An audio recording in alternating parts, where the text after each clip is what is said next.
Hello, my fellow language teachers. Today I'm going to be showing you how to use Duolingo for schools. I use Duolingo as an extra credit opportunity in my classroom. It's really great because it allows students to practice foreign language on their own. It probably won't go in the same order as whatever you're teaching, but it's really great as a just sort of backup to whatever you're teaching. I have many students who, when I teach something, they say they've already learned it from this program. It's really fun. It's basically little games where it teaches very basic French. So it says, I am a man, so you write, je suis un homme. And it speaks, there's speaking activities, there's listening activities. And you continue on and learn some French. There's many languages available. I've used it to learn Polish, which is quite a bit more difficult than French. You can add students as friends. But the thing I want to show you guys is Duolingo for schools, which is for teachers.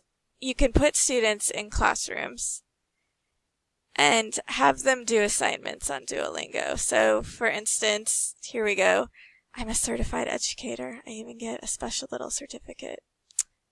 Oh, look at that. That's so adorable. So, you create a classroom.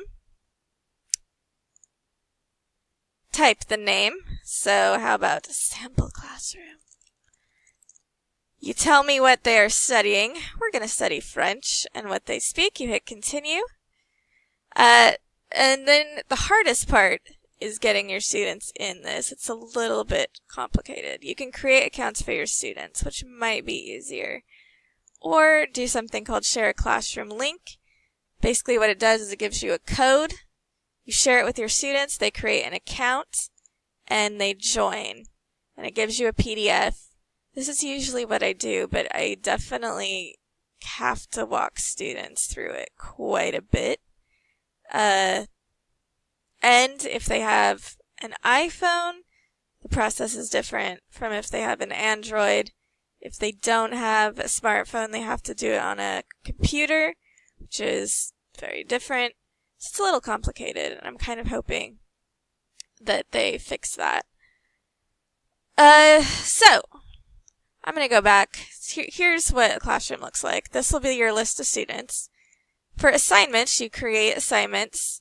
They can collect points, which just means they do whatever they need to practice. If it's vocab or a certain grammatical lesson, doesn't matter. They get experience. They get 10 experience for everything they do.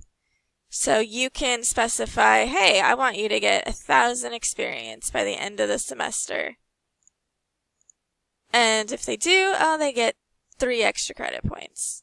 So that's what I do in my classroom. And I've noticed that the students who actually do Duolingo regularly are hands down just way better at French than the other students. Alright, so let's go back to a classroom I've already completed. Oh, goodness gracious. Okay.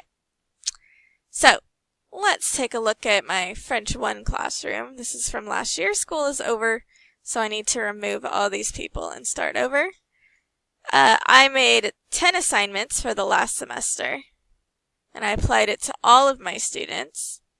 And I gave 1 point for each assignment that they completed. If they completed no assignments, they got no points. You can make this regular homework, but it is a little difficult because you have to go in a certain order on Duolingo.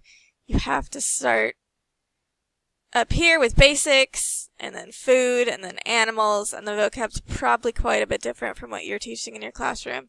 You can't jump around unless they've completed the whole tree, which they shouldn't be able to do until they've completed at least French 3.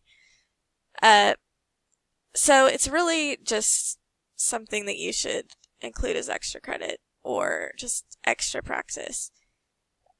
I some students will do it without an extra credit opportunity, but it does end up being a lot of work, and let's face it, teenagers need more of an incentive than that.